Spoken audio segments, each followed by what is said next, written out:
جس کا دل قرآن سے جڑ جائے وہ کیا ہو جاتا ہے؟ ناظرین، جس کا دل قرآن سے جڑ جائے وہ ایسی خوشی پاتا ہے جسے صرف اللہ جانتا ہے۔ لوگ سمجھتے ہیں خوشی دنیا کی چیزوں میں ہے، مال میں، گاڑی میں، بنگلے میں، لیکن جو قرآن سے جڑ جائے وہ جیل میں بھی سکون پاتا ہے، وہ بیماری میں بھی راحت پاتا ہے، وہ غریبی میں بھی مسکراتا ہے۔ اللہ کے نبی صلی اللہ علیہ وسلم نے فرمایا، قرآن والے اللہ والے ہیں اور اللہ کے خاص بندے ہیں۔ ہم سب کی خواہش ہے کہ اللہ ہمیں اپنے خاص بندوں میں شامل کرے، تو اس کا ایک ہی راستہ ہے، قرآن کے ساتھ تعلق مضبوط کرو۔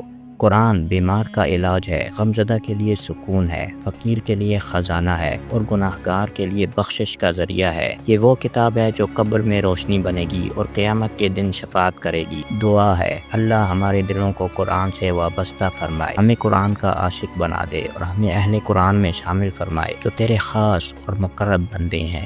آمین۔ کامنٹس میں ایک دفعہ آمین ضرور لکھیں۔